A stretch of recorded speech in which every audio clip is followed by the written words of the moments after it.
Assalamualaikum warahmatullahi wabarakatuh. Waalaikumsalam warahmatullahi wabarakatuh.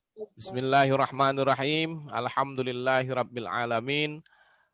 Wa bihi nasta'inu ala umurid dunya waddin. Asyhadu an la ilaha illallah wahdahu la syarikalah wa asyhadu anna Muhammadan abduhu wa rasuluh. Allahumma shalli ala sayidina Muhammad wa ala alihi wa ashabihi ajma'in. Amma ba'du. Alhamdulillah, semoga kita semua dalam keadaan sehat walafiat. Mudah-mudahan majelis virtual kita ini mendapat keberkahan Allah Subhanahu wa taala, menambah ilmu dan insya Allah meningkatkan ketaatan kita kepada Allah Subhanahu wa taala. Kembali kita bertemu di majelis ini, Majelis Kamisan Mutiara Al-Kahfi yang membahas kali ini surat Al-Kahfi. Kita akan masuk pada ayat 71 sampai ayat 82. Pembahasan kita Kamis yang lalu itu terakhir tentang kesepakatan ya Nabi Musa beserta Khidir yang bersedia menerimanya untuk belajar dan kemudian mereka menetapkan persyaratan bahwa tidak boleh bertanya sebelum Khidir menjelaskannya. Nah, kemudian mereka melakukan perjalanan dan perjalanan itulah yang akan kita ikuti dalam ayat 71 sampai ayat 82 dan apa saja yang terjadi dalam perjalanan ini. Bagi yang ada mushafnya silakan buka mushafnya ya, ayat 71 sampai ayat 82 ya, maaf tadi 82 yang akan kita baca hari ini. Jadi yang pertama kita akan baca dulu 71 sampai 73. Bismillahirrahmanirrahim. Fantalaqa hatta idza raqiba fis safinati kharaqaha. Qala akhraqtaha litughriqa ahlaha laqad ji'ta syai'an imra. Qala alam aqul innaka lan tastati'a ma'iya sabra. Qala la tu'akhidni bima nasitu wa la turhiqni min amri usra.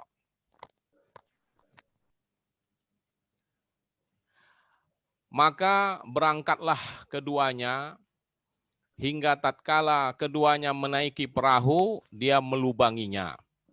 Dia berkata, maksudnya di sini adalah Nabi Musa ya, apakah engkau melubanginya sehingga mengakibatkan engkau menenggelamkan penumpangnya?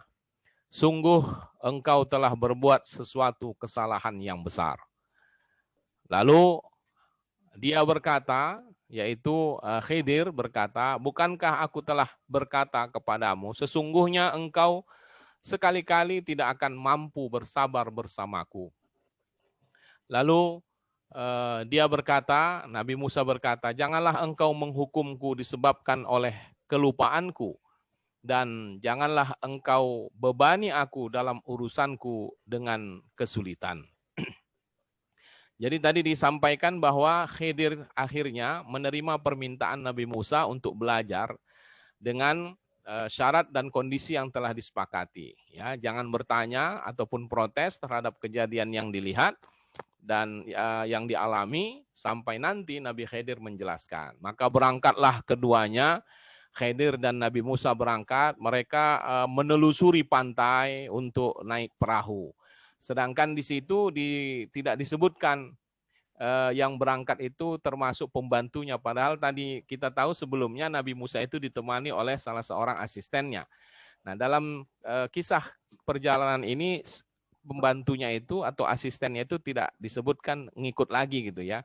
Karena mungkin bahwa taraf ilmu pembantunya tidak sama dengan Nabi Musa. Jadi sehingga dia tidak ikut dalam perjalanan itu. Dan kita juga tahu bahwa yang mau belajar itu sendiri kan adalah Nabi Musanya gitu. Makanya dalam penjelasan atau dalam cerita ayat-ayat ini nantinya kita hanya melihat yang melakukan perjalanan itu hanya berdua, yaitu Nabi Musa dan Khidir. Tidak disebutkan lagi asistennya atau pembantunya itu. Nah, ketika mereka menaiki perahu, ya, menaiki perahu, Khidir kemudian melobangi perahu itu. Nah, tentu melobangnya bukan di bagian bawah ya, tentu. Kalau bagian bawah tentu tenggelam. Tapi kemungkinan besar ya yang dilobangi itu sesuatu yang terlihatlah kalau dirusak ya, mungkin bagian badannya atau pinggir-pinggir kapalnya gitu ya.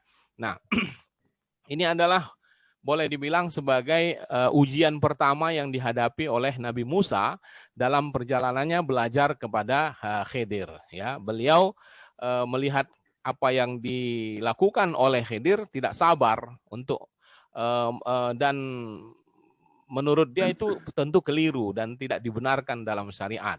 Ya, merusak sesuatu yang bukan milik kita. Ya, maka dia berkata dalam arti dia protes lah gitu ya.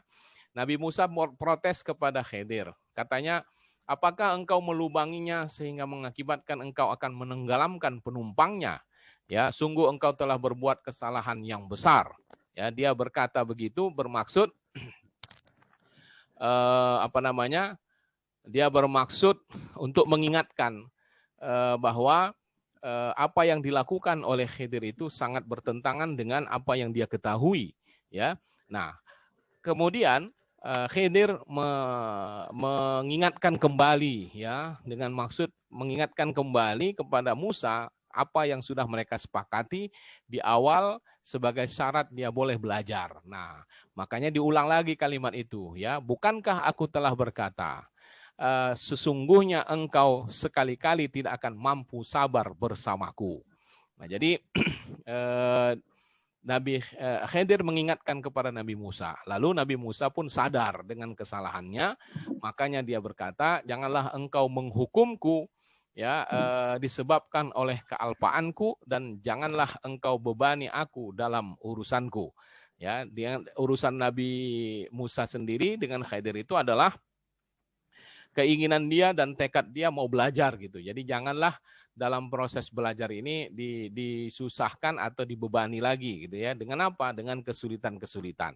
Jadi dia berharap dengan kesalahannya itu tolong dimaafkanlah ya, untuk selanjutnya jangan lagi tidaklah dia akan melakukan kesalahan yang sama. Nah, itu janji awalnya ya, itu tekad awal dari Nabi Musa. Nah, kalau kita lihat ayat ini ada kalimat hatta idza raqiba fis safinati kharaqaha. Ya, hingga tatkala keduanya menaiki perahu, dia melubanginya. Nah, kalimat hatta idza, kata-kata idza ini diartikan sebagai tatkala, ya, apabila, kalau secara umum apabila. Tapi di sini diterjemahkan tatkala, itu menunjukkan bahwa kejadian yang begitu cepat lah ya, bahwa begitu mereka naik ke perahu maka Khidir melubangi perahu itu. Jadi boleh jadi juga bahwa Khidir sudah punya keinginan untuk melakukan itu. Kenapa? Karena dia tahu apa yang bakal terjadi jika kalau dia tidak melubangi kapal itu. Ya, nanti ditunjukkan oleh Khidir kejadian yang sebenarnya di akhir cerita ini. Nah, menurut salah seorang ulama tafsir yang bernama Imam Al-Qurtubi ya, dalam kitabnya Al-Jami' li Ahkamil Quran ya, riwayat dari Ibnu Abbas ya, Nabi Musa itu bergumam di dalam hatinya ketika Khidir melubangi perahu itu. Jadi dalam hatinya dia berkata begini, kalau tahu begini saya tak mau belajarlah kepada lelaki ini katanya. Saya ini kan kelompok Bani Israel selalu membacakan kitabullah dan kepada mereka pagi hingga malam. Dan mereka mengikuti saya. Untuk apa saya mengikuti lelaki aneh ini? Nah, Nabi Khidir mengetahui itu, ya. Dia tahu apa yang digumamkan oleh Nabi Musa tadi, makanya dia kemudian mengingatkan kepada Musa bahwa kita sudah sepakat tidak akan bertanya atau tidak akan protes setiap apa yang dilihat dan disaksikan. Sebelum nanti akhirnya akan saya jelaskan. Nah, begitu tambahan penjelasan dari Al-Qurtubi. Dan di dalam tafsir Al-Qurtubi juga dikatakan bahwa kejadian ini, ya, kejadian melubangin itu hanya diketahui oleh Musa saja. Jadi Musa yang melihatnya. Karena kalau sempat orang lain pun melihat, mungkin lain lagi ceritanya. Ya. Jadi kalau sempat penumpang-penumpang lain melihat Nabi Khidir merusak kapal itu, tentu akan marah mereka semua ya. Dan itu akan tentu akan berbeda cerita akhirnya. Nah, jadi kata Al-Qurtubi, kejadian itu hanya dilihat oleh Nabi Musa. Jadi Nabi Musa dia doang yang menyaksikannya. Nah, begitu juga nanti kejadian-kejadian yang lain itu semua yang menyaksikannya hanya Nabi Musa. Nah, kemudian sampailah mereka di kapal itu dan sudah dirusak, lalu Nabi Musa protes, Khidir menjelaskan dan mereka akhirnya berjalanlah melanjutkan perjalanan. Fantalaqa hatta idza laqiya ghulaman faqatalahu qala aqatalta nafsan zakiyatan bighairi nafs laqad ji'ta syai'an nukra qala alam aqul laka innaka lan tastati'a ma'iya sabra. Lalu berjalanlah keduanya hingga tatkala keduanya berjumpa dengan seorang anak remaja. Maka segera dibunuhnya. Dia berkata, apakah engkau telah membunuh jiwa yang suci tanpa satu jiwa? Sesungguhnya engkau telah melakukan suatu kemungkaran. Dia berkata, bukankah aku telah berkata sesungguhnya engkau sekali-kali tidak akan mampu bersamaku. Nah, setelah Khidir menerima permohonan maaf Nabi Musa yang tadi, ya karena dia sudah melakukan kelalaian bertanya, maka mereka pun kemudian meninggalkan perahu itu, melanjutkan perjalanan dan turun ke pantai. Nah, lalu mereka berjalan hingga ketika kedua mereka bertemu dengan anak remaja, ya anak kecil lah ya, yang beranjak remaja, maka segera dibunuhnya. Jadi Nabi Khidir membunuh anak itu. Nah, Nabi Musa kaget ya. Nabi Musa kaget dengan kejadian ini. Lalu dia protes kepada Khidir. Apakah engkau telah membunuh jiwa yang suci tanpa satu jiwa? Maksudnya itu anak ini kan tidak membunuh orang, kenapa dibunuh gitu ya. Jadi dia kan tidak mengambil satu jiwa orang lain, kenapa dia diambil jiwanya? Begitu protes dari Nabi Musa. Nah, sesungguhnya kata Nabi Musa, engkau telah melakukan suatu kemungkaran. Nah, ini adalah sebuah ungkapan yang sangat keras ya, karena apa yang disaksikannya itu sangat mengagetkan ya, sangat mengherankan, dan ini lebih dahsyat lah, lebih berat kalau ini sebuah kesalahan. Nabi Musa menganggap ini kesalahan lebih berat dibanding merusak kapal tadi. Makanya kalimat yang digunakannya itu adalah nukra ya. Nukra itu artinya kemungkaran, sesuatu yang salah dan sangat berat ya, itu dalam pandangan agama. Nah, lalu hamba yang saleh itu yaitu Khidir tadi mengingatkan kembali kepada Musa, bukankah aku telah berkata sesungguhnya engkau sekali-kali tidak akan mampu sabar bersamaku. Jadi kita melihat dan kesannya bahwa Nabi Musa sebetulnya ingat apa yang sudah dimaafkan tadi, bahwa dia berjanji tidak bertanya, lalu dimaafkan dan boleh mengikutnya kembali bersama Khidir. Tetapi ketika dia menyaksikan persoalan ini begitu beratnya, ya membunuh orang tanpa sebab, maka dia dengan sadar bahwa dia punya janji, tapi karena hal ini adalah kejadian yang sangat-sangat mengagetkan, maka dia protes dengan penuh kesadaran ya. Jadi artinya kalau tadi dia bertanya karena dia lupa dengan janji supaya tidak bertanya, kali ini Nabi Musa itu sadar bahwa ada janji, tapi karena ini persoalan berat, dia harus tanyakan, dia harus protes.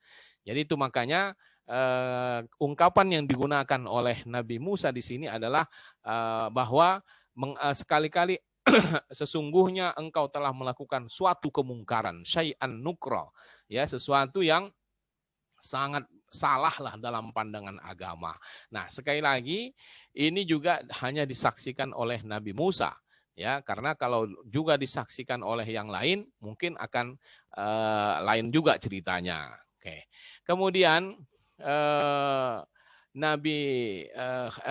kemudian Khidir karena respon protes dari Nabi Musa itu begitu kerasnya, maka Khidir kemudian mengingatkan kembali kepada Musa ya dengan berkata, qala in sa'altuka an syai'im ba'daha fala tusahibni qad balagta min ladunni uzra fantalaqa hatta idza ataya ahla qaryatin istat'ama ahlaha fa'abau ayyudayyifuhuma fawajada fiha jidaran yuridu an yanqadda fa'aqamah qala law syi'ta lattakhadhta alaihi ajra.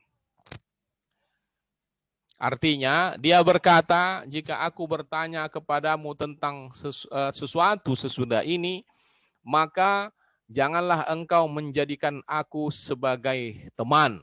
Ya, jadi sepertinya Nabi Musa kemudian sadar bahwa ini sudah sampai di ujung ya, di ujung kejadian bahwa kalau dia melakukan pelanggaran lagi, dia siap untuk tidak diikutkan lagi ya atau dihentikan perjalanan lagi.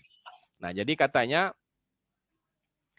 jika bertanya kepadamu tentang sesuatu sesudah ini, maka janganlah engkau menjadikan aku temanmu, sesungguhnya engkau telah mencapai batas uzur kepadaku. Maka keduanya berjalan hingga ketika keduanya sampai kepada penduduk suatu negeri, mereka berdua minta agar diberi makan oleh penduduknya, tapi mereka enggan menjadikan mereka berdua sebagai tamu. Maka keduanya mendapatkan di sana dinding yang akan roboh. Maka dia menopangnya. Dia berkata, Nabi Musa berkata, jikalau engkau mau, niscaya engkau mengambil upah atasnya. Nah, jadi Nabi Musa dalam ayat ini sadar ya bahwa dia sudah melakukan 2 kali pelanggaran. Melanggar kesepakatan yang sudah mereka tetapkan. Tapi karena tekadnya yang ingin terus belajar ya kepada hamba yang salih tadi, Khidir ini mendorong dia minta agar diberikan kesempatan lah, ya kesempatan terakhir. Dan untuk itu ya Khidir kemudian berkata kepada Musa, oke lah kira-kira saya akan kasih kesempatan. Ini yang terakhir.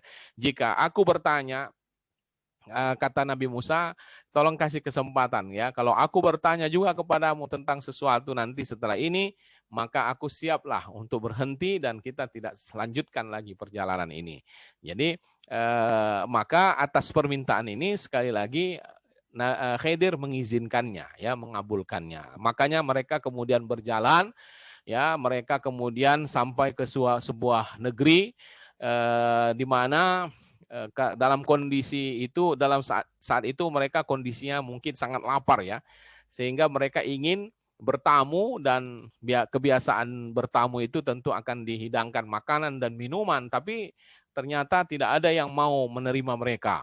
Nah, akhirnya mereka terus berjalan dan di dalam perjalanan tidak berapa jauh dari kampung itu atau mungkin masih berada di kampung itu, mereka melihat ada sebuah rumah yang dindingnya mau roboh gitu. Ya, maka oleh Khidir dinding itu ditopang ya, dikasih penyangga lah supaya jangan sampai rubuh.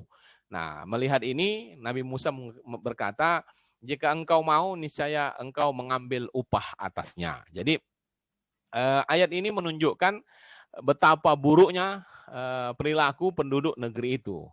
Ya, melihat dari kata-kata ahlu qaryah. Kalau kita lihat ayat itu kan ahlu qaryah, ada kalimat ahlu qaryah. Ya, hatta idza ataya ahla qaryatin. Ya, kalimat ahla qaryatin ini mengesankan bahwa memang penduduk negeri itu tidak berkelakuan baik lah ya, tidak menghargai dan tidak menghormati tamu. Begitu kesan yang ada ya. Kenapa? Karena biasanya penggunaan Al-Quran terhadap kata-kata qaryah yang menunjukkan penduduk itu tidak perlu menyebut ahlunya ya atau ahli atau penduduknya. Al-Quran langsung saja menyebut qaryah. Jadi di dalam ayat Quran itu ada kata-kata was'alil qaryah ya, tanyalah penduduk negeri ya, penduduk negeri itu. Jadi tidak disebutkan ahlunya, mengesankan bahwa ini penduduk tidak memiliki perilaku yang buruk sebagaimana yang dikesankan dalam surat Al-Kahfi ini, ya, ayat 77, di mana mereka tidak mau, ya, tidak menerima kehadiran Nabi Musa dan Khidir dan tidak mau memberi makannya. Nah, itu yang pertama yang bisa kita lihat. Lalu yang kedua, Nabi Musa pun sepertinya tidak secara tegas, ya, mempertanyakan tindakan Khidir itu. Ya, Nabi Musa sendiri tidak seperti yang pertama dan kedua langsung mengatakan, wah, engkau sudah melakukan kesalahan, engkau sudah melakukan perbuatan yang mungkar dan seterusnya. Nah, tapi kali ini mungkin juga, ya, mungkin juga karena ini adalah kesempatan terakhir. Jadi dia hati-hati dalam memprotes itu. Dia takut ya melanggar janji tadi. Tapi bagaimanapun ini kesannya tetap saja dianggap Khidir sebagai protes atau pertanyaan, ya. Jadi kalau kita lihat sepertinya Nabi Musa itu memberi saran, ya. Dia bilang kalau kau mau kan kau bisa mengambil upah gitu. Kenapa kau lakukan itu tanpa upah? Kan gitu, ya. Dan lagi pula mereka kan adalah orang yang tidak sopan atau tidak menghargai kita sebagai tamu, tidak mau menjadikan kita sebagai tamu mereka. Tiba-tiba ada sesuatu yang perlu dibantu di situ, Anda melakukannya atau melakukan kebaikan untuk mereka. Nah, itu yang mengherankan Nabi Musa. Kenapa Khidir mau melakukan hal yang baik kepada penduduk negeri itu, kepada salah seorang penduduk negeri itu, padahal umumnya mereka menolak kehadiran Musa dan Khidir itu. Itulah makanya Nabi Musa mengungkapkan secara halus protesnya, seolah-olah bertanya gitu, ya. Kenapa dia tidak mau mengambil upah dari apa yang dilakukan. Nah, tapi karena bagi Khidir saran ini kesannya itu mempertanyakan juga, ya. Kenapa kamu mengambil upah? Jadi kan itu kan sebetulnya pertanyaan juga. Maka Khidir menganggap untuk ketiga kalinya Nabi Musa sudah melakukan pelanggaran kesepakatan mereka. Nah, makanya akhirnya seperti yang disebutkan dalam ayat berikutnya, ya, Khidir kemudian berkata, qala hadza firaqu baini wa bainik, ya, saunabbiuka bita'wili ma lam tastati' alaihi sabra. Ammas safinatu fakanat limasakina ya'maluna fil bahri fa aradtu an a'ibaha wa kana wara'ahum malikun ya'khudhu kulla safinatin ghasba. Ya, Nabi Khidir kemudian berkata, ya, Khidir berkata kepada Nabi Musa, inilah perpisahan antara aku denganmu. Aku akan memberitahukan kepadamu makna apa yang engkau tidak dapat sabar terhadapnya. Adapun perahu, maka ia adalah milik orang-orang miskin yang bekerja di laut. Aku ingin menjadikannya memiliki celah atau sesuatu yang tidak baik dilihat, karena di balik sana ada raja yang selalu mengambil setiap perahu secara paksa. Jadi semacam perompak-perompak laut lah, ya, yang mengambil kapal-kapal, yang merampas kapal-kapal. Yang bagus tentu saja. Nah, itulah alasan yang dikemukakan oleh Khidir kenapa dia melakukan perusakan perahu itu. Ya, jadi setelah 3 kali Nabi Musa melakukan pelanggaran, maka cukuplah kini alasan Khidir untuk menghentikan perjalanan dan menyatakan perpisahannya dengan Musa. Ya, maka dia katakan, inilah perpisahan antara aku denganmu. Kita tahu bahwa Nabi Musa sendiri yang sudah memang menyatakan siap kalau dia melanggar untuk ketiga kalinya, maka siap menerima konsekuensi, tidak akan diajak lagi untuk melakukan perjalanan ini, gitu, ya. Aku akan memberitahukan kepadamu makna apa yang engkau tidak dapat sabar terhadapnya. Ya, jadi artinya ketika Nabi Musa melakukan pelanggaran dan itu cukup syarat untuk menghentikan perjalanan, namun mereka sebelum berpisah, nah, Khidir ingin menjelaskan juga, ya, misteri apa di balik kejadian yang mereka alami selama perjalanan itu. Nah, yang pertama, perjalanan mereka ketika menaiki perahu. Adapun perahu kata Khidir, maka ia adalah milik orang-orang miskin yang berjalan bekerja di laut. Maka aku ingin menjadikannya memiliki celah karena di balik sana ada raja mengambil setiap perahu secara paksa. Jadi Khidir sebetulnya bukan bertujuan mau menenggelamkan penumpang kapal. Ya, jadi justru untuk menyelamatkan kapal itu dari para perompak-perompak laut itu, ya. Jadi ada tujuan yang lebih besar yang ingin dicapai oleh Khidir, walaupun untuk itu dia melakukan sesuatu yang dianggap tidak benar atau sesuatu yang bisa menimbulkan keburukan, tapi karena ada manfaat yang lebih besar atau mudarat yang lebih kecil, maka dia lakukan itu. Nah, dari sini kita bisa melihat apa yang dilakukan Khidir ini ada kesesuaian dengan salah satu dari kaidah hukum Islam, ya. Idza ta'arada mafsadatani ru'iya a'zamuhuma dararan birtikabi akhaffihima. Apabila ada dua keburukan yang bertentangan, maka yang harus ditinggalkan adalah keburukan yang bahayanya lebih besar dengan melakukan bahaya yang lebih ringan. Jadi kalau kita lihat dalam cerita Khidir tadi, melobangi perahu itu sesuatu yang buruk, ya. Dan kenapa? Karena dia bisa kemungkinan membuat penumpangnya tenggelam.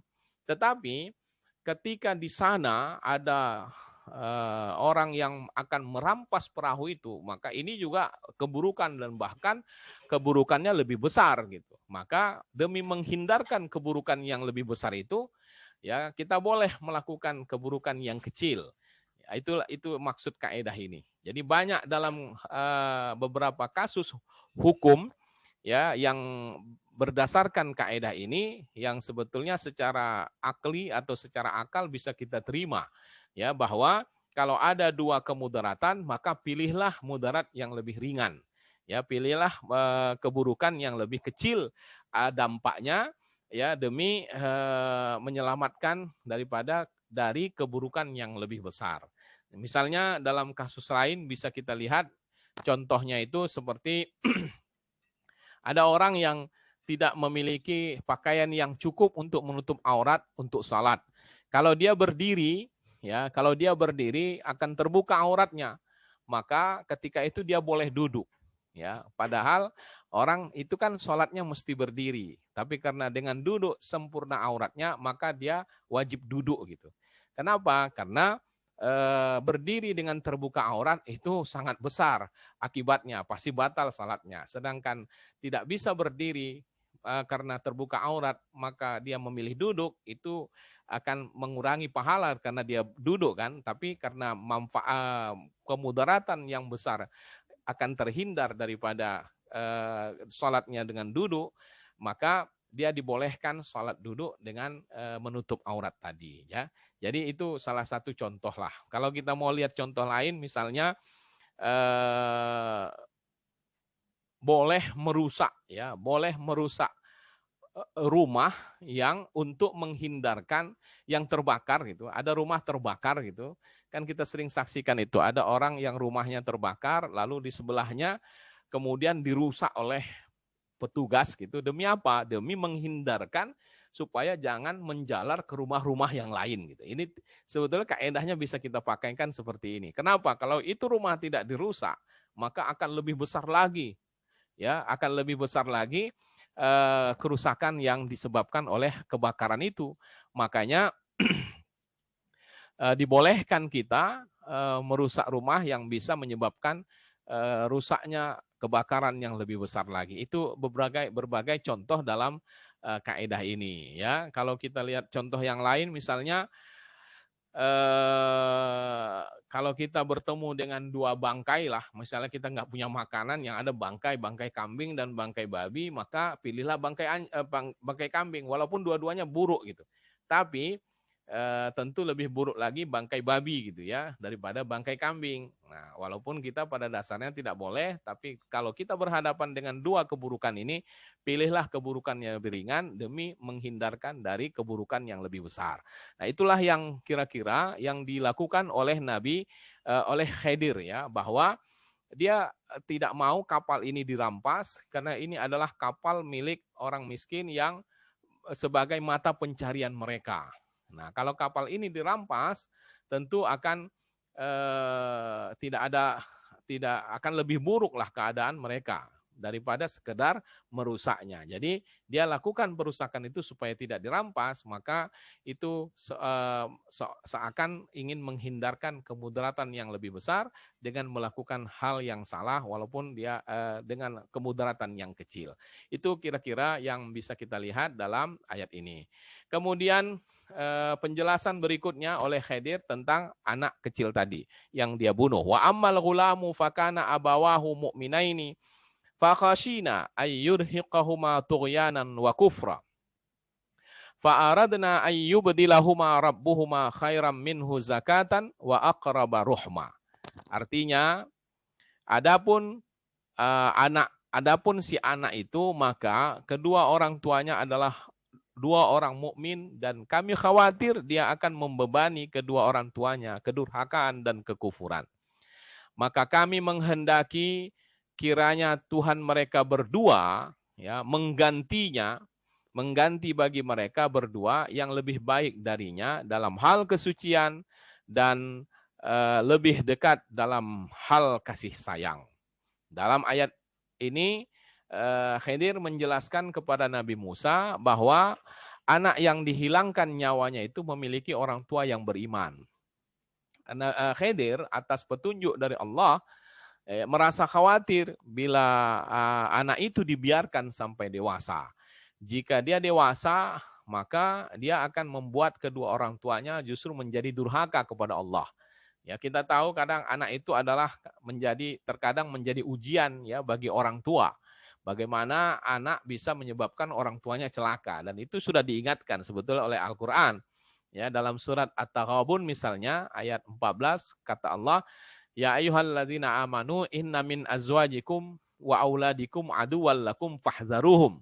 Hai orang yang beriman, di antara istri dan anak kamu itu ada yang bisa menjadi musuh bagi kamu, maka haruslah kalian waspada, berhati-hati. Nah, inilah yang dijagakan oleh Khidir. Beliau mendapatkan informasi ya dari Allah bahwa bagaimana anak ini bisa menyebabkan orang tuanya nanti malah celaka. Makanya dia bunuh anak itu dengan harapan akan diganti oleh Allah dengan anak yang lebih baik, anak yang saleh, anak yang berbakti kepada kedua orang tuanya. Nah, anak yang dibunuh itu sendiri karena masih kecil dan belum baligh, maka dia akan selamat di akhirat. Ya, dia tidak disiksa, dia tidak dihisab dan justru akan masuk ke dalam surga karena anak-anak yang belum baligh itu kan belum dibebani oleh hukum. Ya, makanya dalam kalimat ayat yang digunakan ini disebut dengan kata-kata ghulam. Ya, ghulam itu adalah anak yang belum mencapai usia baligh dan belum terbebani kewajiban hukum, dan kalau dia meninggal maka dia tidak memiliki dosa dan tidak akan dihisab dan pasti masuk surga. Inilah yang dilakukan oleh Khidir, bahwa dikhawatirkan dengan kalau anak ini hidup akan membuat orang tuanya celaka. Maka itulah sebabnya kemudian Nabi Khidir berharap kepada Allah setelah membunuh itu bahwa kalau anak ini meninggal, semoga Allah menggantinya dengan anak yang lebih baik atau anak yang lebih sayang kepada kedua orang tuanya kalau dia besar nanti. Nah, di dalam tafsir Mafatihul Ghaib ya, Imam Ar-Razi mengutipkan bahwa konon orang tua anak itu kemudian diberikan pengganti seorang putri ya, anak laki-laki yang kemudian dinikahi oleh seorang nabi. Walaupun begitu tidak disebutkan ya siapa nama nabi tersebut. Nah, sedangkan menurut Imam Al-Qurtubi bahwa secara zahir memang kedua orang tua anak itu pasti sedih lah ya karena ditinggal anaknya yang masih lucu dan belum dewasa. Namun di sisi lain ya, kalau dia tahu bahwa di kemudian hari anak ini justru akan menjerumuskannya dan menyebabkan dia bisa durhaka dan kufur kepada Allah, maka pasti dia akan lebih sedih lagi. Ya, maka kesedihan itu kemudian dibayar ya oleh Allah dengan anugerah seorang putri yang salihah dan melahirkan keturunan orang-orang yang saleh. Nah, begitu keterangan dari Imam Al-Qurtubi. Nah, oleh sebab itu kata beliau, ya ini sebagai hikmahnya lah bahwa setiap manusia haruslah, setiap kita harus ridho dengan ketentuan Allah.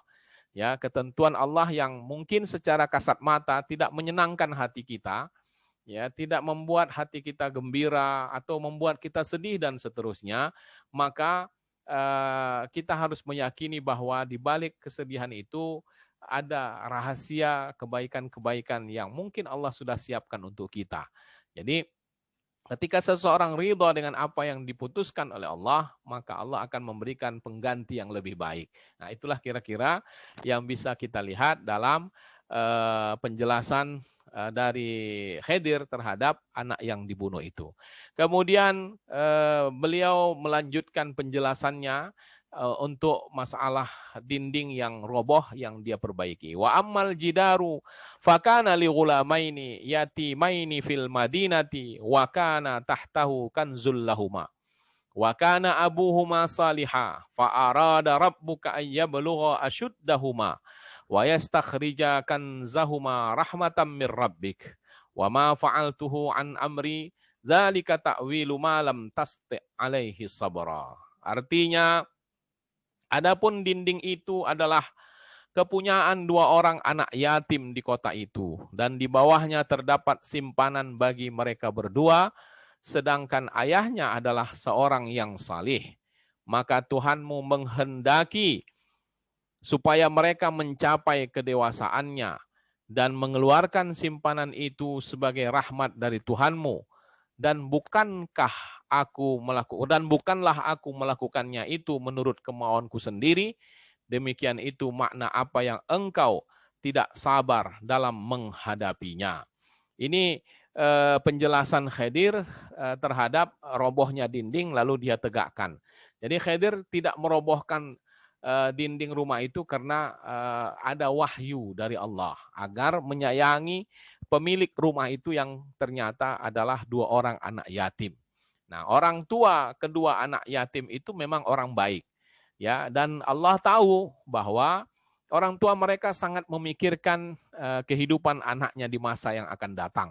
Karena tidak ada orang yang bisa dipercayanya untuk dititipkan harta, maka karena tidak ada orang ya yang bisa dipercayanya untuk menitipkan harta, dia taruh harta itu di bawah dinding rumah mereka. Ya, harapan orang tuanya itu nanti kalau anaknya besar akan menemukan harta itu sesuai dengan arahan langsung dari Allah Subhanahu wa taala. Nah, jadi kenapa begitu? Karena kalau Khidir merobohkannya langsung atau membiarkannya roboh, bisa saja nanti akan ada orang-orang yang secara tidak sengaja mencari barang reruntuhan, ya, dan akhirnya menemukan harta yang ditanam itu. Makanya itulah hikmahnya mengapa Khidir tidak atau enggan merobohkan tembok rumah anak yatim tersebut. Jadi dari sini kita bisa mengambil hikmah, ya Bapak Ibu sekalian, bahwa ada keberkahan dari kesalehan orang-orang tua kita gitu. Boleh jadi kita selamat sekarang inilah, ya, karena Allah kasih keberkahan atau hasil dari kesalihan atau ketaatan orang-orang tua kita. Nah, seterusnya kalau kita salih sekarang, mudah-mudahan ada keberkahan di balik kesalihan itu, di mana Allah akan menjagakan keturunan-keturunan kita. Ya, setelah kita tidak ada, anak-anak cucu kita dilindungi oleh Allah karena kesalihan kita. Inilah yang bisa kita lihat dari ayat ini. Ketika Allah mengirimkan Khidir untuk menjagakan harta yang pernah dititipkan oleh seorang ayah yang saleh untuk anak-anaknya nanti, yaitu di bawah dinding rumah. Padahal dinding rumah itu karena mungkin perjalanan waktunya jauh, ya, menunggu anak-anak ini dewasa tentu akan rusak. Tapi Khidir kemudian memperbaikinya sehingga harta itu tetap terjaga sampai kemudian anak-anak dari orang yang saleh tadi mendapatkannya. Jadi kita meyakini bahwa ada keberkahan, ya, dari orang tua yang saleh untuk anak-anak mereka, di mana Allah akan menjagakan keturunan itu. Nah, tentu ini tidak semuanya ya. Mungkin ada juga yang kita saksikan orang tuanya saleh tapi anak-anaknya sendiri tidak seperti orang tuanya ya. Nah, ini tentu saja banyak faktor yang mempengaruhinya. Tapi secara umum bahwa kalau orang tuanya saleh, betul-betul saleh lah dalam pandangan Allah, maka salah satu keberkahan yang akan Allah berikan, Allah jagakan anak-anaknya, ya boleh jadi dijadikannya juga sebagai anak-anak yang saleh dan atau menjadi orang-orang yang berguna di masyarakatnya sehingga tetap membanggakan dan memuliakan orang tuanya. Jadi itu yang pertama. Kemudian kita bisa lihat pula ya Bapak Ibu dalam cara Khidir memberikan jawaban kepada Nabi Musa ketika menjelaskan maksud-maksud dari peristiwa-peristiwa yang ada. Ya, ada 3 ungkapan yang berbeda yang diungkapkan oleh Khidir ketika menjelaskan apa yang dia lakukan itu ya. Yang pertama, ungkapannya itu adalah fa'aradtu an aibaha. Ini ketika merusak kapal. Ya, maka aku ingin membuatnya memiliki celah. Kalimat yang digunakan di sini adalah pelakunya aku gitu. Fa'aradtu, maka aku ya, aku melubangi itu kata dia kira-kira ya. Apa yang maksud dia mau melubangi itu? Ya, fa'aradtu an aibaha, aku melubangi, membuatnya supaya ada celah. Nah, di sini pelakunya disebut adalah Khidir sendiri, aku. Kenapa? Ini sebetulnya menyangkut akhlak. Ketika sesuatu yang buruk ya melakukan melobangi itu kan pada dasarnya kan tidak baik. Maka adabnya dia tidak menyandarkannya itu kepada Allah. Dia sandarkan itu kepada dirinya. Ya, walaupun itu memang atas petunjuk Allah, tapi karena ini secara zahirnya sesuatu yang buruk, dia tidak sebut ini adalah kehendak Allah, tapi ini adalah kehendak dirinya. Ya, jadi ini salah satu dari akhlak kepada Allah. Ketika sesuatu yang buruk, janganlah kita hubungkan kepada Allah. Ya, di dalam Quran itu dikatakan ma asaba min hasanatin faminallah. Apapun kebaikan yang engkau dapatkan, maka itu berasal dari Allah. Wa ma asabaka min sayyi'atin famin nafsik. Sedangkan keburukan yang menimpamu itu tentu karena ulahmu sendiri. Ya, jadi tidak boleh kita katakan ini juga karena Allah, tidak ya. Itu salah satu dari adab kita kepada Allah, akhlak kita kepada Allah. Kemudian oleh sebab itu ya, ketika yang buruk dia sandarkan kepada dirinya, maka sesuatu yang baik, yang positif dia sandarkan kepada Allah. Maka ketika menjelaskan maksud dari menegakkan bangunan yang roboh itu, ya kalimat yang digunakan oleh Khidir adalah fa'arada rabbuka. Maka Tuhanmu menghendaki ya dan seterusnya. Artinya membangun dinding itu adalah hal yang baik. Ya, menegakkan dinding yang mau roboh itu hal yang positif. Makanya disebutkan itu adalah kehendak Allah. Ya, jadi sesuatu yang buruk tidak boleh kepada Allah dan itu sebetulnya sejatinya karena perbuatan kita, sedangkan yang baik itulah yang berasal dari Allah. Itu saya kira biasa dalam tutur kata kita ya, khususnya ketika misalnya kita mengakhiri sebuah perbincangan. Ya, kita selalu berkata apapun yang baik maka itu berasal dari Allah dan sedangkan yang buruk itu berasal dari diri saya sendiri. Nah, itu sebuah adab sebetulnya ya. Oke, kemudian yang ketiga ya, kalimat yang digunakan oleh Khidir itu adalah fa'aradna ayyubdilahuma rabbuhuma. Maka kami menghendaki. Jadi ada 3. Pertama, aku menghendaki, Tuhan menghendaki, lalu kami menghendaki. Kami di sini artinya Tuhan dan dia gitu ya, menghendaki kiranya Tuhan mengganti mereka anak yang lebih baik. Nah, jadi membunuh anak itu adalah Khidir, kehendak Khidir. Sedangkan menggantinya dengan anak yang saleh, maka itu adalah kehendak Allah. Makanya dalam 2 hal ini ketika dibunuh dan berharap diganti, maka Khidir menggunakan kata-kata kami. Ini sebagai sebagai tambahan ya, bahwa dalam menjelaskan maksud dan rahasia di balik perbuatan itu, Khidir kemudian menggunakan kata-kata yang berbeda karena memang pelakunya atau secara langsung yang mengerjakannya itu adalah berbeda-beda ya, walaupun hakikatnya tetaplah ini semua atas petunjuk Allah Subhanahu wa taala ya, yang didapatkan oleh Khidir sebagai bimbingan ya untuk mengajarkan kepada Nabi Musa betapa banyak hal yang tak bisa atau yang tidak diketahui oleh Nabi Musa secara zahir, tapi itu diketahui oleh Khidir. Nah, Bapak Ibu para jamaah sekalian, sampai di sini perjalanan Musa belajar kepada Khidir sudah selesai ya. Kalau kita lihat panjang sekali ayat itu dari mulai ayat 60 sampai ayat ke-82 ya, Allah menceritakan perjalanan itu.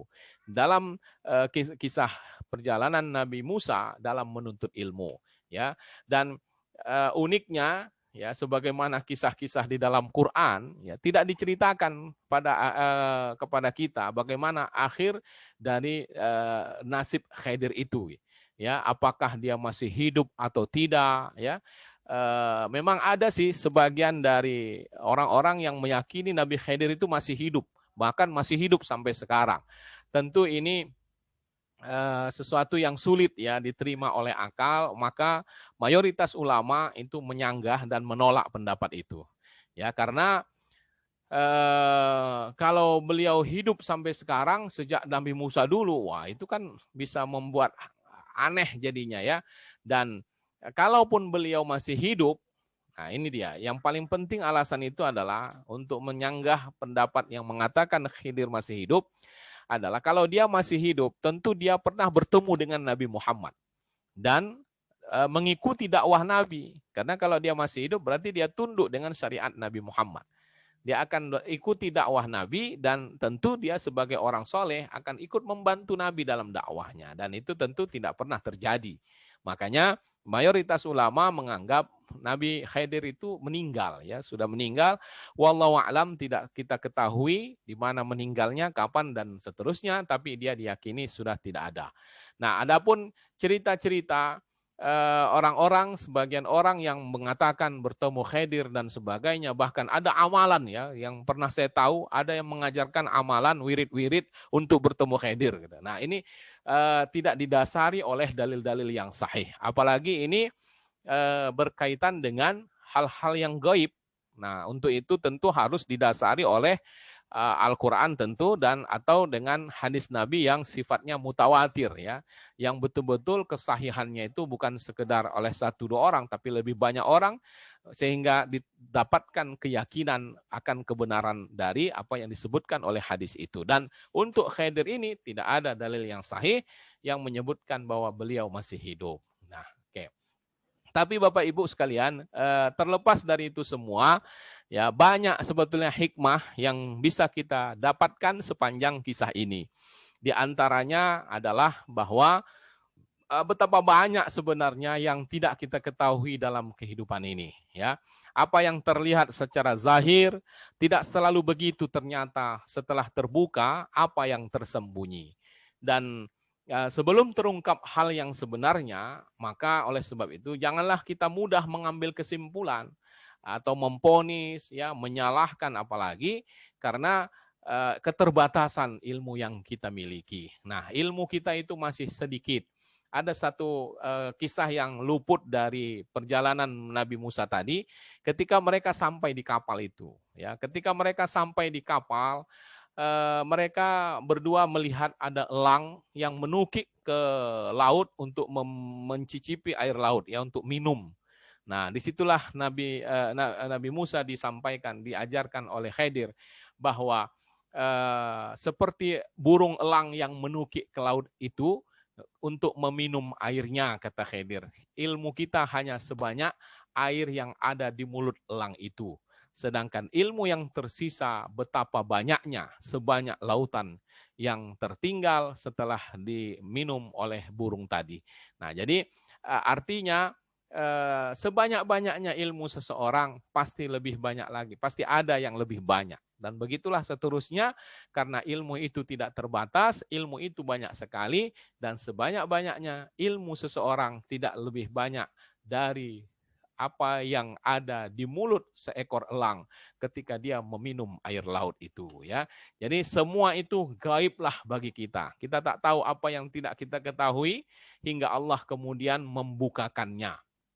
Nah, seperti yang kita katakan, membukakan itu artinya Allah memberitahukannya kepada kita, baik melalui usaha, belajar misalnya, yang kita lakukan sepanjang usia kita, atau karena kesalihan-kesalihan dan kegigihan kita dalam menuntut ilmu, Allah langsung memberikan kepada kita, ke lubuk hati kita, melalui ilham, sehingga kita mendapatkan jawaban-jawaban kehidupan yang berguna bagi perjalanan hidup kita secara langsung. Nah, inilah yang kita katakan sebagai ilmu-ilmu, sebagai ilmu laduni, sebagai bentuk karomahnya orang-orang yang salih yang langsung diajarkan oleh Allah Subhanahu wa taala.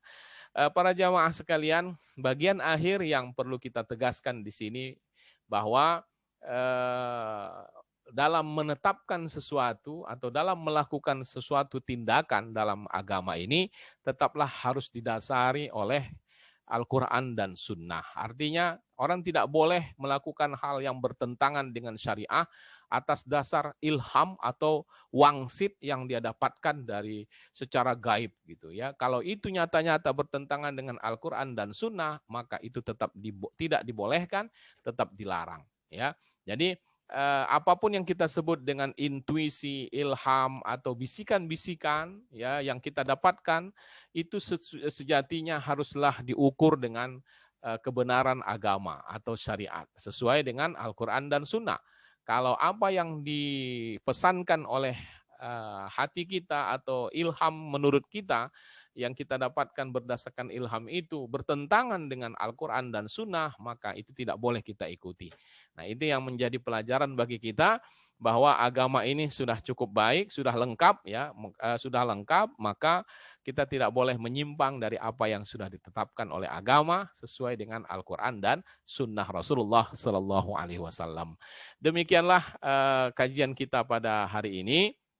Ya, dengan segala hikmah yang sudah kita dapatkan dari kisah Musa belajar kepada Khidir, dan begitu banyaknya sehingga akan meneguhkan keyakinan kita betapa agama ini mengajarkan banyak hal terkait dengan menuntut ilmu dan sikap-sikap kita yang baik dalam menuntut ilmu supaya ilmu yang kita dapatkan betul-betul bermanfaat bagi kita.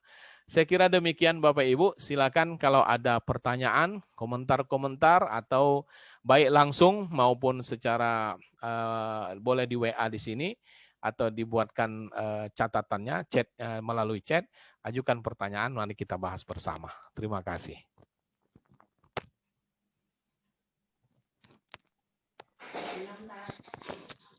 Silakan diaktifkan mikrofonnya. Waalaikumsalam warahmatullahi wabarakatuh. Assalamualaikum Ustaz. Waalaikumsalam. Mau nanya Ustaz? Silakan. Pak Arman ya. Pertama, ya benar. Silakan. Saya mau tanya ini Ustaz. Apakah bisa diambil kesimpulan bahwa Nabi Musa itu tidak bisa memegang janji? Karena sampai 3 kali dia melanggar janjinya. Ya. Yang kedua, pelajaran apa yang bisa diambil oleh Nabi Musa dengan dibunuhnya seorang anak ini? Seorang anak remaja yang dibunuh karena dikhawatirkan dia akan menghancurkan orang tuanya. Orang tuanya akan hancur. Diambil pelajaran dari pembunuh anak ini. Mungkin itu aja. Baik, yang pertama, apakah kita bisa katakan Nabi Musa melanggar janji? Nah, inilah tadi yang dikatakan bahwa Nabi Musa itu walaupun dia nabi tetaplah manusia yang punya salah gitu. Maka untuk kasus pertama dia mengakui kesalahan itu. Ya, dalam kasus pertama, dalam kejadian pertama ketika dia mempertanyakan kenapa dibolongin perahu itu. Nah, ya kan? Artinya karena baru kejadian itu baru saja, jadi bisa saja orang lupa, maka itu yang terjadi pada Nabi Musa. Makanya dia mengatakan kepada kepada Khidir ya bahwa tolong maafkan saya ya. Karena apa? Karena dia merasa lupa, la tu'akhidni bima nasitu. Nah, ini kan sesuatu yang manusiawi. Jadi kalau sampai di sini pun sebetulnya tidak bisa juga kita bilang dia pelanggar janji. Orang yang dikatakan melanggar janji itu kalau dia memang sengaja melanggarnya. Ya, makanya itu yang pertama. Kejadian pertama ketika dia melanggar janjinya itu disebabkan ketidaktahuannya atau ketidaksengajaannya karena refleks saja ya, karena ini kan kejadian pertama nih, nggak menyangka dia tidak menyangka akan ada kejadian seperti itu, orang yang tiba-tiba membolongi perahu orang gitu. Nah, ini kan sesuatu yang sangat mengagetkan, makanya dia tanya, walaupun itu kemudian dianggap salah, makanya dia sadar. Lalu dia katakan kepada Khidir, janganlah engkau menghukumku, la tu'akhidni bima nasitu. Ini sesuatu yang wajar, ya. Walaupun dia seorang nabi, dia bisa saja melakukan kesalahan. Nah, dari sini saya ingin menceritakan sedikit tentang konsep maksum pada nabi. Maksum, nabi itu kan disebut maksum, artinya bebas dari dosa. Sebetulnya bukan bebas, tapi terjaga dari dosa. Nah, bedanya dengan kita yang tidak maksum ini adalah kalau para nabi begitu dia buat salah langsung dikoreksi oleh Allah, kemudian dia benar gitu. Kalau kita kan tidak, Pak. Ya, kalau kita salah ya udah sadar aja sendiri bahwa kita salah, walaupun ada sebetulnya ukuran-ukuran yang harusnya membuat kita sadar gitu ya. Nah, tapi kalau beda dengan nabi-nabi itu kalau dia salah ya dia langsung dikoreksi. Ya, langsung diperbaiki. Nah, itulah konsep maksum pada mereka. Jadi tidak bisa juga kita sebut Nabi Musa itu pelanggar janji. Itu yang pertama. Kemudian kasus yang kedua, dia bertanya juga. Kenapa dia bertanya juga? Karena ini memang sangat keterlaluan dalam pandangannya. Apa yang dilakukan oleh Khidir membunuh anak yang tak berdosa itu keterlaluan. Makanya ungkapannya berbeda. Yang satu disebutnya imro, syai'an imro, yang kedua syai'an nukro. Imron dengan nukran itu bedanya. Kalau imron itu hal yang besar dan tentu keliru. Tapi kalau nukro itu sangat berat kekeliruannya. Ya, sangat berat dan itu berbahaya. Makanya didorong oleh kesadaran bahwa ini sesuatu yang salah, berarti dia dalam rangka amar ma'ruf nahi mungkar lah gitu. Maka dia protes gitu. Dia protes, dia sadar dengan janji, tapi ini tak bisa ditolerir gitu. Nah, jadi bisa kita maklumi kenapa dia mempertanyakan kembali. Walaupun begitu, ya, karena dia orang yang membutuhkan, sementara yang dibutuhkan ada Khidir, dia sadar diri juga bahwa itu kan tergantung Khidir juga. Kalau dengan ini dia dihukum, ya silakan saja. Makanya karena dia masih ingin terus belajar, dia katakan in sa'altuka apabila aku tetap bertanya kepadamu setelah ini, maka aku rela fala tusahibni, aku rela engkau tidak mau lagi mengajakku untuk terus melakukan perjalanan ini, kan gitu. Artinya apa yang dilakukan oleh Musa itu bukan sebuah pelanggaran terhadap janji dalam arti kesengajaan yang pertama. Yang kedua, pelanggarannya itu disebabkan karena apa yang dilakukan Khidir ini memang sangat keterlaluan dalam pandangan Nabi Musa. Maka akhirnya didorong oleh semangat untuk amar ma'ruf nahi mungkar itu dia tanyakan gitu. Walaupun bagi Khidir itu sebuah kesalahan juga karena melanggar. Nah, artinya masing-masing pihak memiliki argumen untuk melakukan itu. Jadi tidak juga untuk yang kasus kedua tidak juga boleh dikatakan dia telah melanggar perjanjian. Kemudian yang ketiga, ya, kenapa Nabi Musa masih mempertanyakan? Seperti yang saya katakan, secara langsung Nabi Musa tidak menanyakan, memprotes. Ya, yang ketiga kan Nabi Musa bilang begini, kalau kau mau kan kau bisa minta upah gitu. Nah, coba lihat. Artinya apa? Itu sebetulnya tak secara langsung kan, seperti dia bertanya sebelumnya. Tapi walaupun begitu, karena ini adalah semacam komentar terhadap apa yang terjadi, maka Nabi Khidir menganggap ini adalah sebuah pelanggaran juga. Akhirnya dia mengatakan sudahlah kita berpisahlah setelah ini. Nah, jadi kesimpulannya kita tidak bisa sebut bahwa Nabi Musa itu pelanggar janji karena apa yang dia lakukan juga memiliki dasar-dasar sesuatu yang sangat bisa dimaklumi, ya, seperti tadi. Yang kedua karena ada kemungkaran yang sangat besar, kemudian yang ketiga dia bukan bertanya sih sebetulnya, cuman itu dipahami secara sepihak oleh Khidir sebagai pertanyaan atau protes. Nah, itu Pak ya.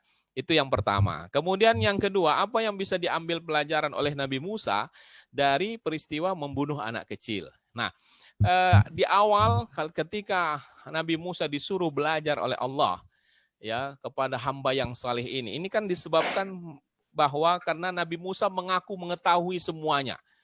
Ketika umatnya bertanya kepada Nabi Musa, adakah orang yang lebih tahu selain engkau di muka bumi ini? Tidak ada, kata Nabi Musa. Maka Allah marah kepada Musa. Ya, Allah marah kepada Musa, jangan katakan begitu karena ada hambaku yang saleh di ujung dunia sana. Belajarlah kepadanya. Itu artinya peristiwa-peristiwa yang dilalui oleh Nabi Musa ini menunjukkan keterbatasan ilmunya. Jadi dengan kejadian peristiwa ini, Nabi Musa sadar bahwa sebetulnya banyak yang tidak dia ketahui. Nah, seperti tadi, ya Allah mengilhamkan kepada, mewahyukan kalau dia dianggap nabi ya, mewahyukan kepada Nabi Khidir bahwa ini anak akan menjadi beban orang tuanya ke depan. Nah, ini yang tidak didapatkan oleh Musa. Ya, sehingga ketika dia lihat apa yang menurut matanya bertentangan, dia protes. Padahal semua yang dilakukan oleh Nabi Khidir itu berdasarkan petunjuk dari Allah. Jadi yang bisa didapatkan oleh Musa dalam hal ini bahwa dia sadar dengan keterbatasan ilmunya. Itu yang sebetulnya ingin dicapai dalam kisah 1, 2, 3 itu. Ya, jadi jangan dari kisah membunuh saja, dari mulai kapal, kemudian dari membunuh anak kecil dan dari menegakkan bangunan, poinnya itu sebetulnya satu. Mengingatkan dan menyadarkan Nabi Musa betapa dia sebetulnya masih memiliki kekurangan dalam ilmu, dalam setidaknya ada sesuatu yang tidak dia ketahui tapi diketahui oleh orang lain. Nah, itulah kira-kira Pak hikmahnya itu. Baik, terima kasih Pak Arman. Sehat-sehat ya. Terima kasih Ustaz. Ya, amin. Amin. Silakan Bapak Ibu yang lain. Assalamualaikum Ustaz. Waalaikumsalam warahmatullahi wabarakatuh. Dengar. Assalamualaikum. Dengar. Wabarakatuh. Pak Ustaz. Ya. Ayo, terus. Siapa yang barusan? Menurut saya Bu Yuli. Ya, silakan Bu. Pak Ustaz. Ya. Menurut tadi yang dikatakan Ustaz, apakah Nabi Khidir itu masih hidup? Dan kemudian ada yang mengatakan bahwa Nabi yang masih hidup itu ada Nabi Isa. Apakah betul? Oh ya. Pak Ustaz. Salam. Oh ya. Baik. Ada ya, udah Bu? Ya. Udah, oke. Jadi gini, ada 4 nabi yang konon dianggap masih hidup. Ya, ada 4 nabi. Yang pertama Nabi Isa. Nah, Nabi Isa ini dalam keyakinan kita, akidah Ahlus Sunnah wal Jamaah, beliau itu masih hidup karena beliau diangkatkan oleh Allah ke langit. Dan itu dijelaskan di dalam Quran. Ya, karena ini berkaitan dengan akidah, memang harus dasarnya yang sahih, Quran atau hadis yang mutawatir. Nah, dalam hal ini Al-Quran menceritakan itu, Allah mengangkatkannya ke langit. Dan dalam peristiwa Isra dan Mi'raj, Rasulullah menceritakan dia bertemu dengan Nabi Isa. Lalu kemudian dalam menceritakan tanda-tanda akhir zaman, ya, nanti setelah Dajjal akan turun Nabi Isa. Dan Nabi Isa itu nanti akan mengikuti syariat Nabi Muhammad. Ya, dan salah satu tugasnya adalah membersihkan kemungkaran, termasuk membunuh Dajjal. Jadi disitulah nanti tak berapa lama umat ini agak tenang, tapi akhirnya akan kacau lagi setelah Nabi Isa meninggal dunia. Jadi begitu Bu, keterangannya ada. Itu Nabi Isa. Yang kedua Nabi Idris. Nabi Idris diyakini masih hidup, Karena dalam riwayat dikatakan dia mencoba merasakan kematian ketika malaikat Israel datang bertamu kepadanya, tapi bukan untuk mencabut nyawanya. Malaikat maut datang kepada Idris untuk bertamu saja, sekedar bertamulah. Nah, tapi oleh Nabi Idris diminta ingin merasakan gimana caranya rasanya mati itu. Dengan izin Allah, kemudian malaikat maut mencabut nyawanya. Ya, tapi karena ini sekedar coba-coba, maka dikembalikan lagi nyawa itu. Makanya dia hidup lagi. Nah, kata dia, setelah saya rasakan mati, saya juga pengen melihat neraka. Gimana? Maka dibawalah dia ke neraka. Oh, begini neraka ini. Nah, lalu kalau sudah dia masuk neraka, dia kepingin ngelihat surga. Lalu dia minta, semua atas izin Allah ini ya. Lalu ketika dia masuk surga, dia tak mau keluar lagi katanya. Ya, dia tak mau keluar lagi. Nah, setelah dia tinggal di surga. Begitu ceritanya. Ya, wallahu a'lam. Karena ini harus berdasarkan hadis yang sahih. Ya, jadi itu sampai sekarang diyakini dia masih hidup. Ya, itu sebagian memahaminya seperti itu. Kemudian yang kedua Ilyas. Ya, Nabi Ilyas juga dianggap nabi yang masih hidup. Ya, Nabi Ilyas disebut dia adalah nabi juga termasuk nabi yang dianggap masih hidup. Wallahu alam, kita tidak dapatkan keterangan yang pasti tentang itu. Kemudian yang keempat, termasuklah yang keempat ini Nabi Khidir. Nabi Khidir ini dianggap yang masih hidup dan banyak sekali kisah-kisah khurafat lah ya, boleh dibilang kisah-kisah yang tidak berdasar yang menceritakan Nabi Khidir ini masih hidup. Dan ini banyak ditentang oleh para ulama, ya, terutama oleh bagi kalangan sufi. Mereka masih menganggap orang Nabi Khidir ini masih hidup.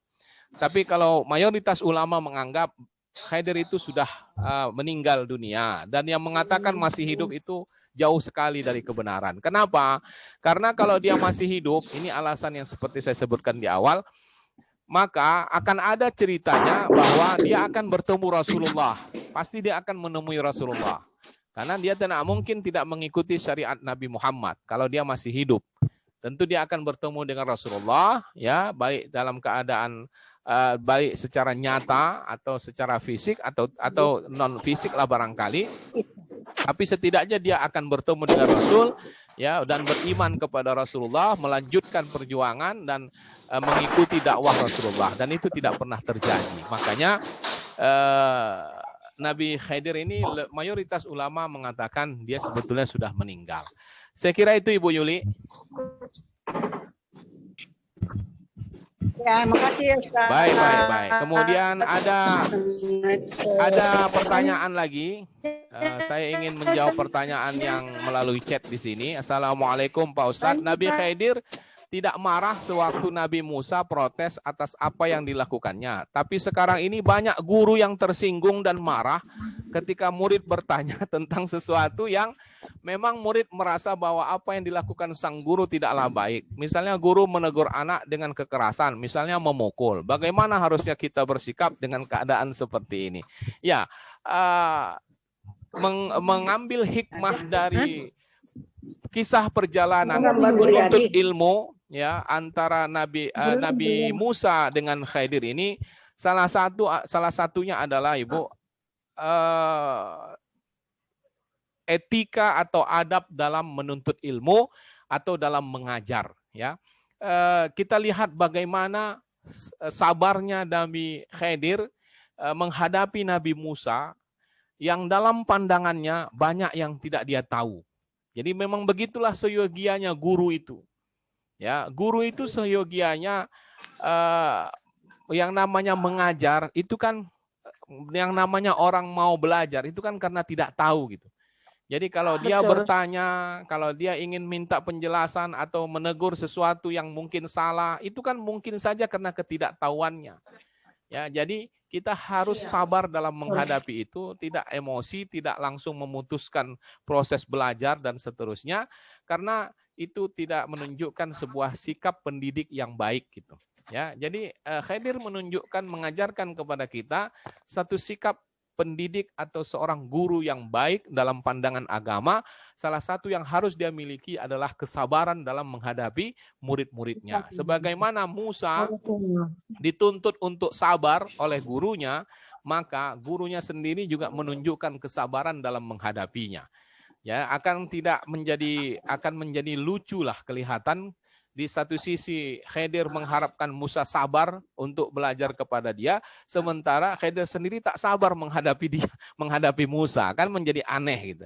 Ya, jadi hikmah yang bisa kita ambil dari kisah ini adalah bahwa sebagai pendidik, sebagai pengajar, seyogianya kita harus sabar.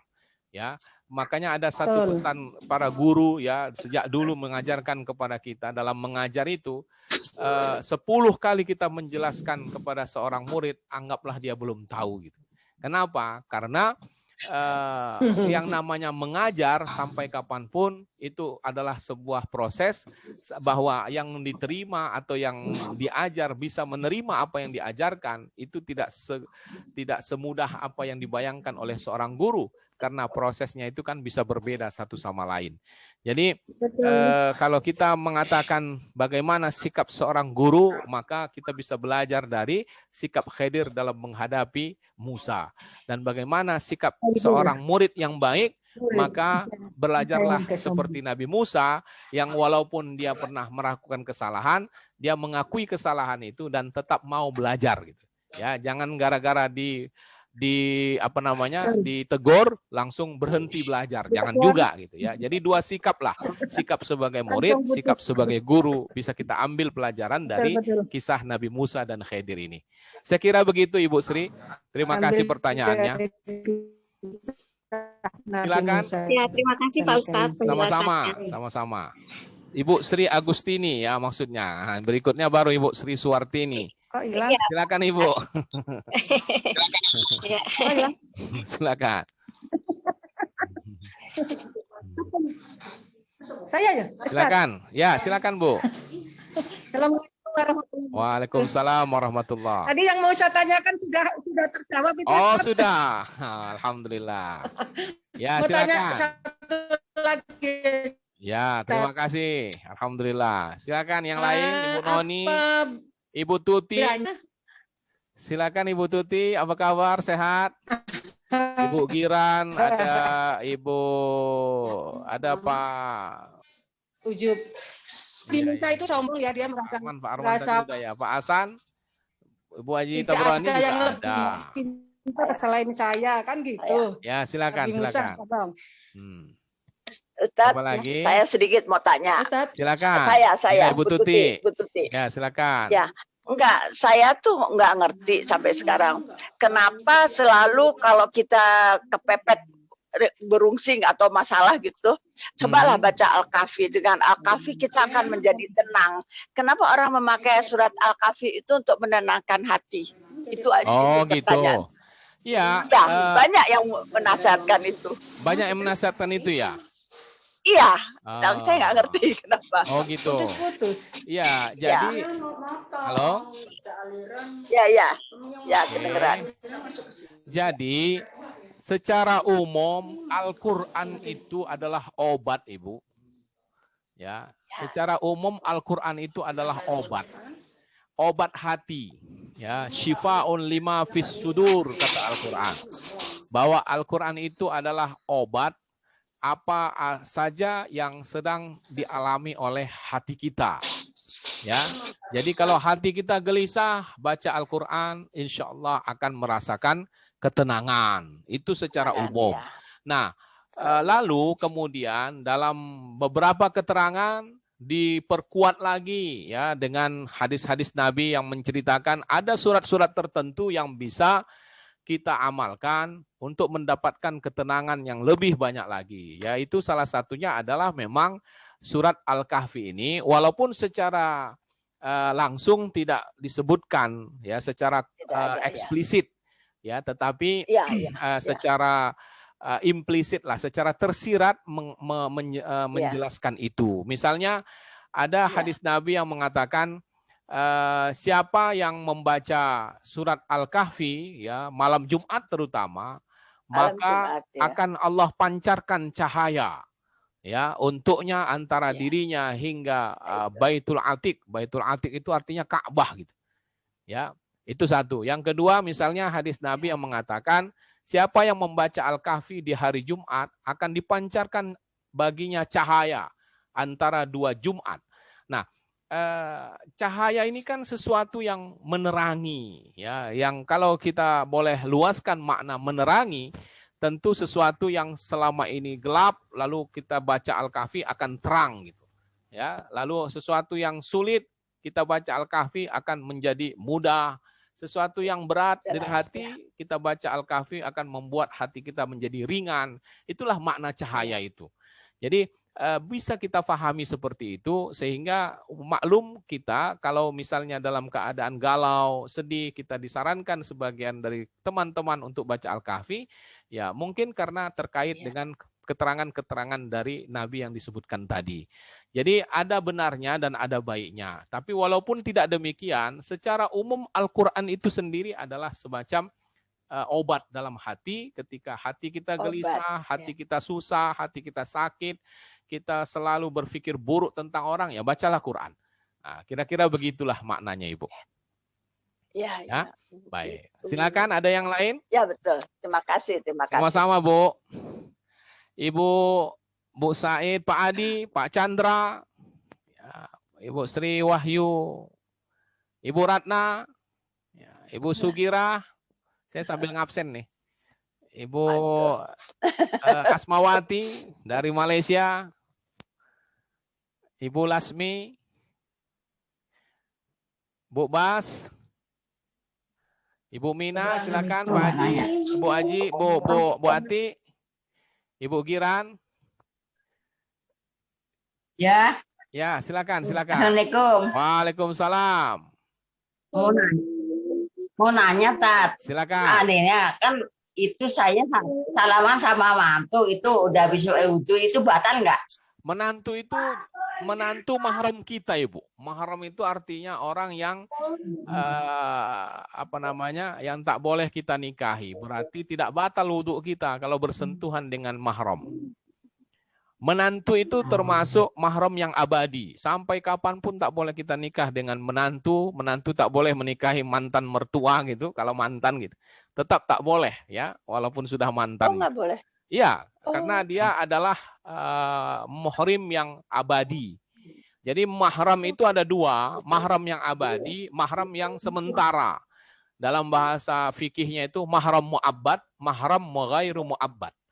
Ya, mahram yang abadi itu sampai kapanpun begitu sudah terjalin kemahraman tak boleh kita nikah dengan dia. Ya, misalnya karena keturunan, ya anak, cucu, ayah, kakek ke atas itu tak boleh kita nikahi. Saudara sampai ke ujung-ujungnya itu tak boleh kita nikahi. Ya. Kemudian kalau ada mahram yang abadi karena pernikahan, itulah dia menantu dan mertua. Kemudian ada mahram yang tidak abadi. Ya, mahram yang tidak abadi itu mahram yang tidak abadi itu dia hanya sementara saja dia jadi mahram. Nanti suatu ketika ada dia tidak jadi mahram lagi. Misalnya ipar. Ya, ipar kita itu mahram selama dia masih menikah dengan saudara kita. Kalau misalnya putus hubungan dengan saudara kita, bercerai atau meninggal, kita boleh menikah dengan dia karena sudah bukan mahram lagi. Gitu. Nah, dan yang begini kalau bersentuhan kita wudhu dengan dia, batal wudhunya. Ya, dengan ipar batal wudhunya karena dia bukan muhrim yang abadi. Menurut pendapat mazhab Syafi'i yang membatalkan bersentuhan antar 2 yang tidak muhrim ya. Kalau orang yang berpendapat bersentuhan dengan wanita tidak membatalkan, ya bagi dia dengan siapa saja tak batal gitu ya. Nah, tapi kalau kita berpendapat bersentuhan dengan wanita batal, maka yang batal itu adalah dengan yang bukan muhrim atau dengan yang mahram yang tidak abadi. Ipar, kemudian apalagi keponakan suami atau keponakan istri. Ya, keponakan suami atau keponakan istri itu bukan muhrim abadi, itu muhrim yang sementara. Maka kalau dia nyalamin kita sudah wudhu, itu batal wudhunya. Ya, keponakan ipar, keponakan dari istri atau keponakan suami, bukan keponakan kita kandung gitu ya. Nah, jadi itulah ketentuan tentang hukum-hukum mahram itu. Saya kira itu Ibu Giran. Silakan, ada yang lain? Pak, mau tanya Pak. Yo. Pak Ustadz, saya Yo. anak yang Bu Selamat. Assalamualaikum. Pak Waalaikumsalam Ustadz, saya mau nanya. Kalau habis wudhu, terus kita mau terawih gitu, cuman terawihnya berpisah gitu ya. Terus saya salaman sama suami cium tangan, wudhu saya batal nggak ya? Dengan suami batal, Ibu. Dengan suami batal. Oh, jadi setelah wudhu nggak boleh salaman ya Pak? Ya, Nggak boleh kalau cium mau tangan? salaman dialasin lah, pakai kain atau pakai mukenah gitu. Kalau menurut Pak. begini, Iya. menurut mazhab Syafi'i, bersentuhan kulit laki-laki dan perempuan yang bukan mahram batal. Oke? Nah, sedangkan menurut mazhab Hanafi, bersentuhan kulit laki-laki dan perempuan itu tidak batal. Yang batal berhubungan badan. Ya kan? Itu menurut mazhab Hanafi. Nah, umumnya kita bermazhab Syafi'i mengamalkan bersentuhan kulit laki-laki dan perempuan yang bukan muhrim itu batal. Nah, suami atau istri tentunya bukan muhrim dong. Kalau muhrim ya ngapain mereka nikah ya? Ya kan? Iya. Jadi makanya mereka bukan muhrim, maka tidak boleh bersentuhan lagi. Jadi kalau kita mau berangkat ke masjid, ya tak usah pakai salam-salaman dulu lah. Kalau mau salaman sebelum wudhu aja, atau beralas, ya beralas, bersarung tangan, atau mengalasinya dengan mukena, itu bisa. Nah, itu tidak batal. Ya Bu ya. Oh, jadi suami itu bukan mahram gitu ya Pak? Bukan lah. Kalau mahram ibu nggak boleh nikah dong sama dia. Tapi kan kita setelah ijab kabul mau jadi mahram Pak? Tidak. Yang dengan suami tidak mahram. Kalau yang namanya mahram itu tidak boleh kita nikahi. Kalau ibu suaminya mahram, berarti begitu akad nikah tak boleh ngapa-ngapain dong jadinya. Ya, jadi gitu. Baik. Ya. Ada lagi? Silakan. Terima kasih Pak Ustadz. Sama-sama, sama-sama. Ya. Siapa lagi? Bu Ati ya, silakan Bu Ati. Ya. Mau nanya Ustadz, kalau Ya. lagi puasa divaksin batal nggak Ustadz? Kalau menurut fatwa Puasa. MUI, kita hanya mengikut dalam hal ini sebaiknya kita mengikut fatwa MUI. Ya, MUI sudah mengeluarkan fatwa bahwa vaksin yang sifatnya disuntik, ya, suntik ya, vaksin disuntik ya Bu ya. Ya. Oke, maka itu tidak mengapa, tidak membatalkan puasa. Nah, ya, kenapa? Karena yang dimasukkan itu bukan makanan. Yang kedua, cara memasukkannya bukan di tempat yang memang salurannya makanan. Ya kan? Di mana Bu divaksin? Di bahu ya? Di bahu sini kan? Ya, saya belum vaksin, makanya saya belum tahu. Ya kan? Nah, jadi maklum masih muda, ya. Harus Ya. Jadi enggak bercanda. Saya kepingin divaksin sih sebetulnya. Jadi, Nanti Ustadz, nanti vaksinnya belum. Jadi divaksin itu tidak membatalkan. Pertama, dia bukan makanan. Yang kedua, dia dimasukkan bukan di saluran yang memang saluran makanan, tenggorokan misalnya, bukan, ya kan? Dan dia masuknya bukan ke lambung. Dia kan masuknya juga ke apa namanya langsung ke darah, gitu kan ya. Nah, jadi dari segi itu maka para ulama di Majelis Ulama itu mengatakan tidak membatalkan. Namun disarankan, nah ini yang perlu kita ingatkan. Disarankan kalau vaksin di bulan Ramadan sebaiknya malam. Ya, karena apa?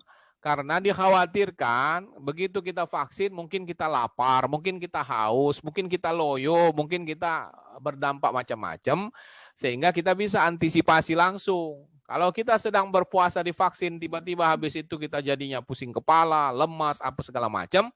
Nah, kita akhirnya mau nggak mau batal juga kan. Jadi kalau memang yakin kita tidak akan terjadi apa-apa, kuat saja, maka silakan vaksin di bulan Ramadan. Tak mengapa, Ibu.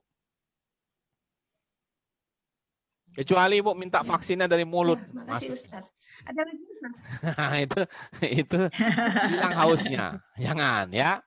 Oke, saya kira itu Bu Ati ya. Makanan itu. Ya, silakan ada yang lain. Ya, Ibu makasih Noni. Ustaz. Ada lagi Ustaz. Ah, Ustaz, ada lagi Ustaz. ya silakan. Ustaz. Assalamualaikum warahmatullahi wabarakatuh. Ustaz. Ya, Bu Mau nanya Ati nih, dulu, Bu Tas. Ati, Bu Ati dulu, Bu. Mengenai pengajian. Ya, Bu Ati dulu sebentar, Bu Ati. Silakan Bu Ati. Ada lagi Ustaz. Ya.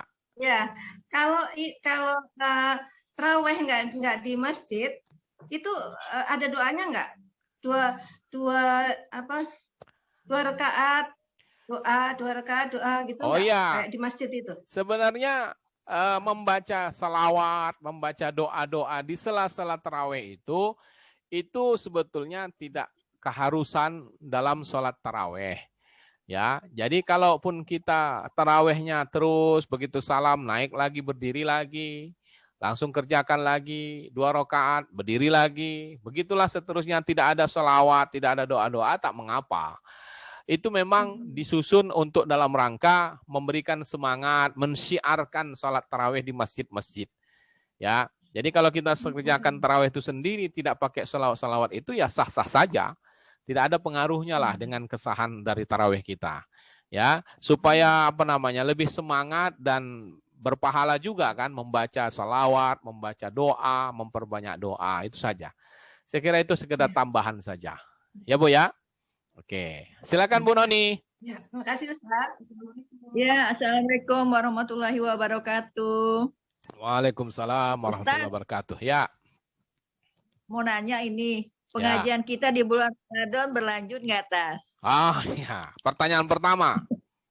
Terus yang kedua, Ah. karena Ramadan mau dekat, Ustaz, saya mohon maaf lahir batin, Tas, ya. untuk semua anggota Zoom Ya. kita ini, Tas. Semoga sehat Baik, semua, baik. semua panjang sehat semua ya, Tas. Amin, amin, amin. Assalamualaikum warahmatullahi wabarakatuh. Waalaikumsalam warahmatullahi wabarakatuh. Kalau saya merencanakan pengajian ini tetap berlangsung selama Ramadan. Ya. Benar, Tas. Setiap hari Kamis jam 9. Kalaupun mau dirubah paling waktunya saja dipercepat.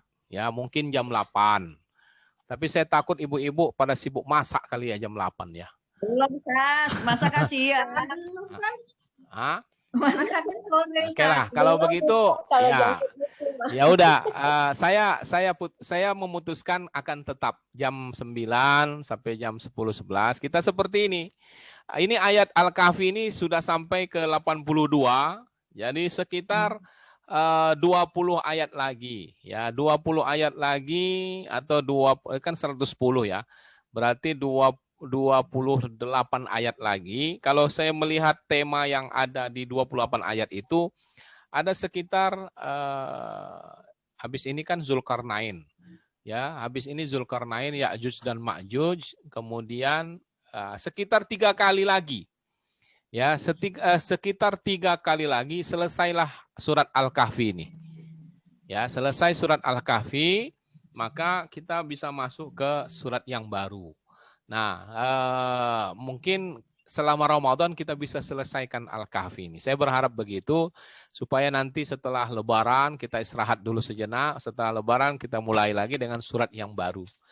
Kalau saya prinsipnya terus aja gitu ya, jamaahnya aja yang penting. Kalau pada mau belajar, ayo, saya mah oke aja. Gitu. Ya. Ya, silakan Pak Hadi. Pak Hadi dari tadi santai aja. Terima kasih, Tas. Mantau terus. Silakan Pak Hadi, ada pertanyaan? Pak Hadi ini dari PLN Cempaka Putih, Bu. Jadi kalau ada gangguan apa-apa, kasih tahu beliau ini. Saya monitor aja, Ustaz. Iya, ya, terima kasih Pak gabung. Silakan. Ada yang lain? Ibu Lina Nirwan, Ibu Ratna, Pak Chandra. Udah dia. Ya, Bu Said. Bu Said, Bu Haji Said, silakan Bu Haji. Ya, Ya, waalaikumsalam. assalamualaikum. Waalaikumsalam. Ya, saya mau tanya aja nanti Ramadan gimana, saya nggak dengar tadi Ustaz. Ramadan kita tetap Saya lagi Ibu. nggak dengar. Insya Allah kita tetap laksanakan Ramadan hari Kamis. Iya. Hari Kamis hari ini Kamis. tetap. Ya, tetap jamnya seperti jam. ini. hari jamnya Kamis seperti jam 9 ini. sampai 10.30 kita akan lanjutkan Oh. pengajian ini. Berarti Alhamdulillah. nanti Kamis sekarang tanggal 8, berarti kedepannya berikutnya tanggal 15. Puasa ketiga ya. Puasa ketiga nanti, Ustaz. ya. Insyaallah. Iya, Mudah-mudahan sehat kita ya. Nah, mudah-mudahan sehat semua. Amin. Saya mengucapkan keluarga semua dan jamaah. Ada Ustaz Sama-sama. semua, jamaah semua yang di sini. Insya Allah mudah-mudahan kita menjalankan ibadah puasa dengan baik, mendapat ridha dari Allah Subhanahu wa taala. Amin.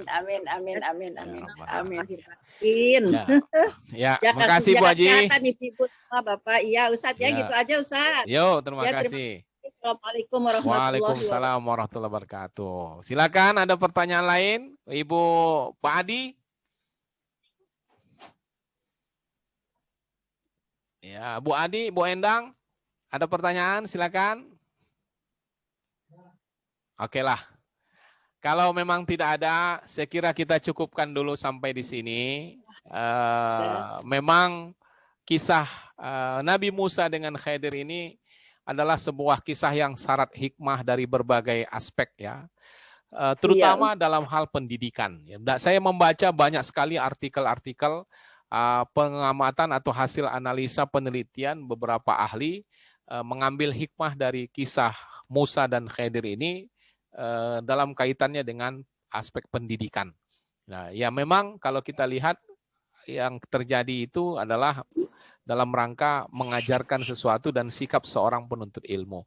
Dan bagi kita ini adalah sebuah pelajaran berharga bahwa sekelas Nabi Musa saja itu diajarkan atau disuruh Allah untuk belajar, yang tentu saja Nabi Musa itu kan kelasnya sudah di atas kita, masih disuruh Allah untuk belajar, maka apalagi orang-orang seperti kita ya.